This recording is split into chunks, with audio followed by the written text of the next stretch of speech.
You all are my children now.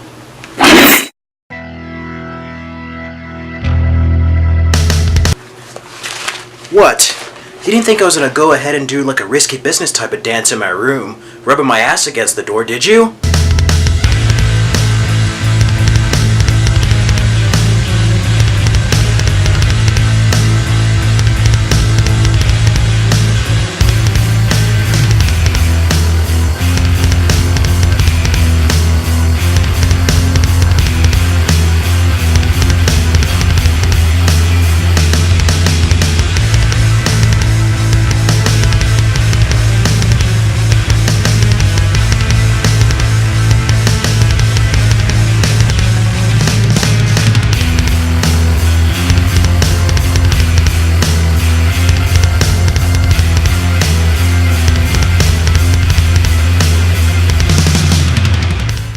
Hello YouTubers, my name is Frederick Lopez and you are on a new episode of The Final Cut. Today I'm going to be starting my Elm Street reviews and we're going to start with A Nightmare on Elm Street 2, Freddy's Revenge. It is a sequel to the 1984 classic A Nightmare on Elm Street directed by Wes Craven. And this was released a year after in 1985. So before moving on to my thoughts and review of the film, I'm going to be going over a quick synopsis and then cast and crew.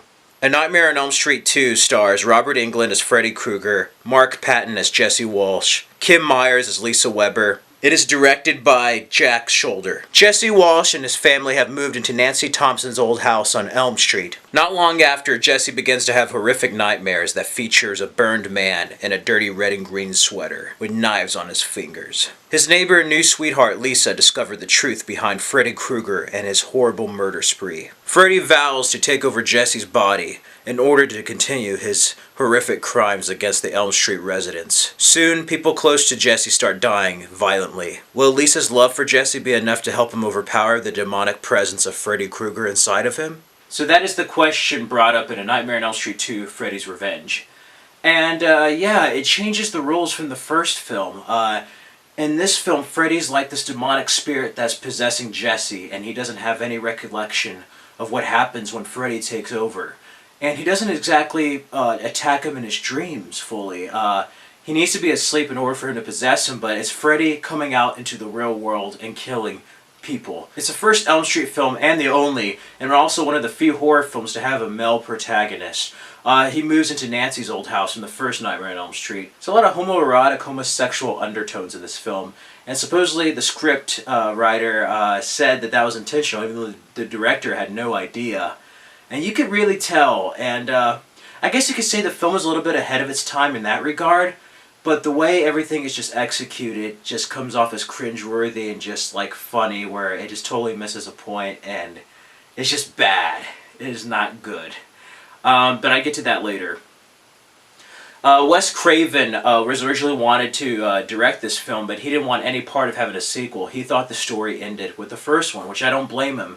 But he didn't want another continuation, and he didn't like Freddy having Jesse being manipulated to killing people for him. He liked him attacking people in their dreams, and they just changed so much in the second film that he said, nah, I don't want any part of this. The story was told in the first installment. And everything was riding on this film. If this film wasn't successful, New Line Cinema as a studio would not be here today as it is.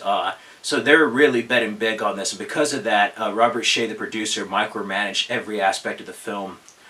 And it was kind of stressful during the production, and Robert Englund even had a hard time as Freddy Krueger because a lot of the rules and things that were set up for his character in the first movie were just completely ignored and changed in this installment. And speaking of Robert Englund, he almost wasn't cast as Freddy Krueger. He wanted a pay raise, and New Line Cinema was just like, nope, we're not going to give you a pay raise. Well, about 2 weeks into filming, they hired an extra to film as Freddy Krueger, and he just didn't walk as him. He wasn't acting like Freddy Krueger. He looked horrible. And you can see this on the Never Sleep Again documentary, and it was just bad, so they said, okay, we'll give Robert Englund a pay raise, because clearly Freddy Krueger is somebody who has personality, and an actor really does need to play the character to bring him to life. And I'm so glad they did, because Robert Englund as Freddy Krueger, whether it's in the best or the worst Nightmare on Elm Street films, he is the best part about all of them. Whether he's a closeted homosexual or not, I thought the main actor did a good job as Jesse, and his girlfriend Lisa, I thought did a terrific job. They were the two very strong points in the film. She looks a lot like Meryl Streep, but other than that, it was pretty much your generic 80s horror film, and the dialogue was just cringeworthy, and there were just some crazy scenes, like an S&M club scene, some coach getting whipped in the ass and hit with basketballs in the shower, completely nude, and then him saying, "You have to help me," to a friend. He's at a friend's house. He's like, "He's inside me," and he's like, "You want to come and sleep with me?" And it's just like the dialogue is just so bad and cringeworthy. It's like funny, and I can tell there's a lot of homoerotic undertones in this film, but it just doesn't work. Maybe they try to do something special with Freddy trying to get into his psyche and mess with him, but like, it just comes across as cringeworthy and just plain awful and bad. As far as just like quality, it is not anywhere near good.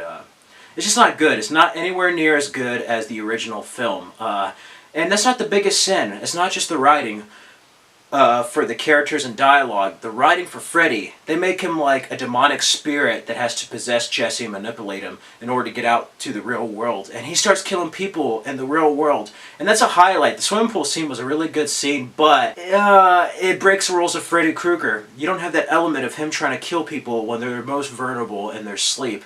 And that is the greatest sin of this sequel, that it just completely negates and ignores what made Freddy Krueger so special, so threatening in the original film in the first place. And I feel that is the greatest flaw of this film. However, with the director not being aware of the homosexual undertones, I feel he does a good job with some of the scenes. It opens up with a bus nightmare scene. That stuff is done really wonderful. And the scares are great. The practical effects are terrific as well. And this is one of the few films to have Freddy Krueger's original glove back.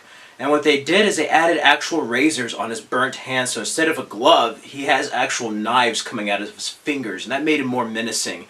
They added red contacts, and then just the way he looked, you were able to see more of his facial features, and I have to give the makeup department and the cast and crew tremendous kudos for that. It was just fantastic. And he looked at more burn victims, and they decided to add more of like protruding bones on like real burn victims, so they made him look more grotesque.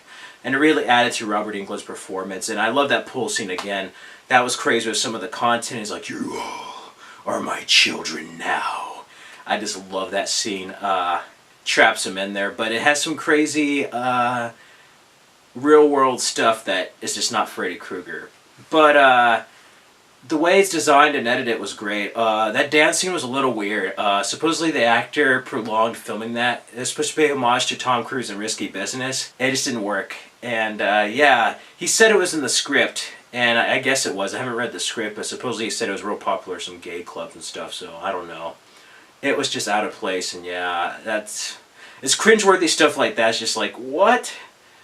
I mean, this film's not the worst Nightmare on Elm Street film, but it's not the best either. And for a sequel to the original, okay, one plus I have to give for this film is that it's before Freddy Krueger started being a parody of himself. He doesn't have silly one-liners, so Freddy Krueger is still very menacing in this film like he is in the first. But there's just some stuff here where they negate the rules set in the first film and the dialogue and everything, where you just go like, what the hell? Is this a sequel to Nightmare on Elm Street? What is this? And it has that feeling. So there's some pros to it, yet a lot of cons, so like it's in that middle ground. Nightmare on Elm Street 5 suffers a lot in the story, but it's almost like with a comical Freddy, where this one, you still have a very serious, scary Freddy Krueger. So if you're going in looking for a great, like, I guess, 80s horror film, there's so many to choose from, but this is like a watchable one for like a one-time viewing. He's still scary, there's still some content and gore, but it's not a great Nightmare on Elm Street film, especially compared to the iconic original directed by Wes Craven. They just didn't get it this time, and they missed the mark. But they rectified that with Dream Warriors in the next installment. So overall, what would I give Nightmare on Elm Street 2: Freddy's Revenge? I would give it a 1 out of 5, 4 out of 10, and an F. It does not make the final cut. It's enjoyable, and the gore, makeup, and Robert Englund make the final cut. The only reason to watch this film is for Freddy Krueger. But as a great horror film, and compared to the other Nightmare on Elm Streets, it just didn't make the mark, and it missed the point. And I have to say, it doesn't make the final cut in my eyes. If I were you, you could watch all of them, but me personally, this is my personal opinion, you could go ahead and watch A Nightmare on Elm Street, skip Freddy's Revenge, and go straight to Dream Warriors. And that's pretty much it.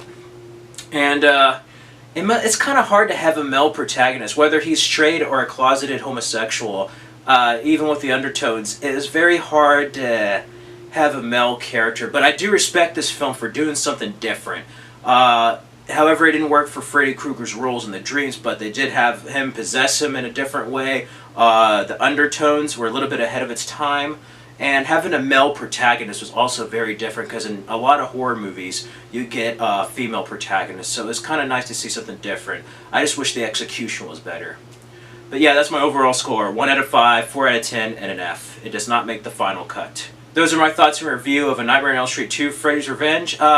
Tune in for the next final cut, 20th episode. I'm going to be reviewing Halloween H2O. And then after that, I'm going to continue the Elm Street reviews with Dream Warriors all the way to Wes Craven's New Nightmare. That is all.